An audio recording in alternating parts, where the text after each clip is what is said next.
Thank you very much, friends. It's wonderful to see you all here in Madrid.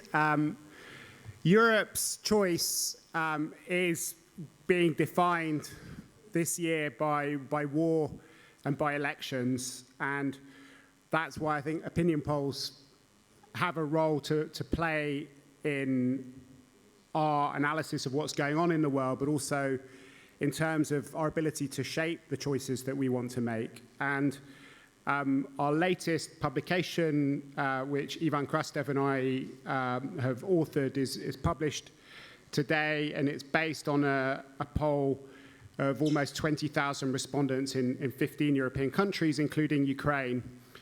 And I'm going to talk a bit about that and present some of the findings, because I think they'll have a big impact on a lot of the discussions that we're having. Before I go into the details, the sort of backdrop to this is it's obviously been an incredibly difficult year in Ukraine, and we wanted to see how much the situation on the ground has affected public opinion. And what we discovered, to our surprise, is actually public opinion hasn't changed very much, either in Ukraine or in Europe. Firstly, Ukrainians still think that they can win. They're convinced of that. Ukrainian morale has held up. Secondly, although there's still divisions between European countries, there's still a consensus to carry on supporting Ukraine.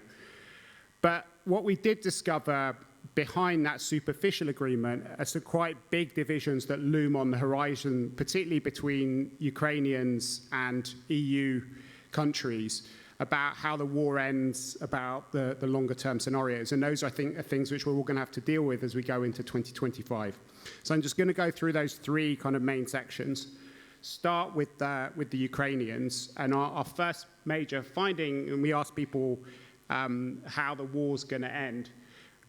What you see is a huge amount of optimism and resilience amongst the Ukrainian population. Almost 60% think that they can win the war, and with extra weapons it goes up to 70%. And this optimism is not based on delusions. We asked them about how strong Russia was, whether Putin would collapse, and people were quite realistic about those things.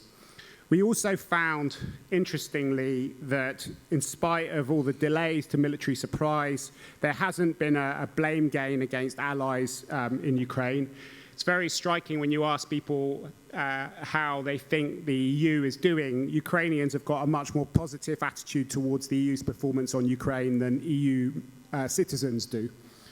And you can also see that Ukrainians are very aware of the difference between the EU and the US and the role that they're playing and what other countries are doing. You can see there's a very positive attitude towards the US role as well. When it comes to Europeans, what we find is firm but finite support. So European public opinion has remained more or less steady throughout the conflict. There are divisions between Europeans. There is the camp which wants the war to end as quickly as possible. We called them the peace camp at the beginning. Greece and Italy, who want the war to end as soon as possible, even if it means Ukraine giving up territory. There is a justice camp which, with Estonia, Sweden, Great Britain, Poland and Portugal in the kind of core of it, who want Ukraine to be helped to regain its territories and to punish Russia. And then you've got a number of countries that are very divided, where there isn't a clear consolidation of a national consensus on and that swing group includes France, Germany, Czechia, the Netherlands, Spain, and we also polled in Switzerland this time.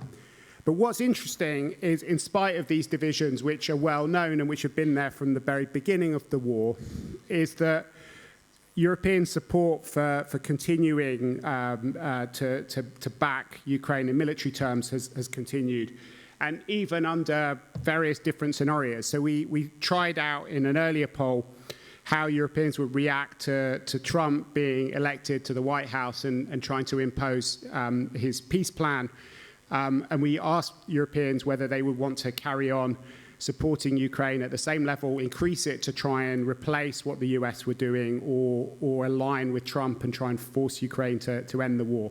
And what you see is that at a macro level, there's a plurality that wants to at least keep supporting Ukraine at the current level or increase it.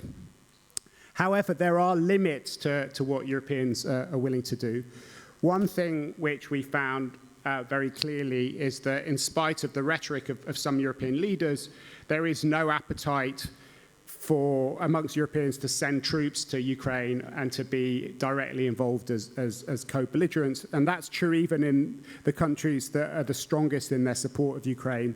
In every single country polled, a majority of the population opposes committing troops in that way. Secondly, there is a big difference to how Europeans think that this war is going to end. People are quite skeptical about Ukraine's ability to win it, even again in the countries that are the strongest supporters of Ukraine.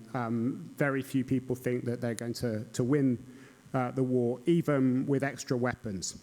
And that brings me to the sort of growing gulf which we're going to be looking at between Ukrainian and European opinion in terms of the longer-term issues that come out of this. And we see sort of three really striking divides in terms of how people are thinking about it on both sides.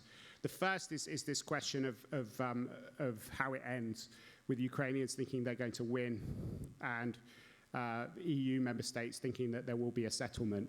And then that has implications for other policies as well. For example, when it comes to membership of the EU and NATO for Ukrainians, this is a very striking poll which shows that 2/3 of Ukrainians see EU membership as just as important for their security as NATO membership. And it shows that they want to be anchored not only in a transatlantic security alliance, but also in a European political bloc.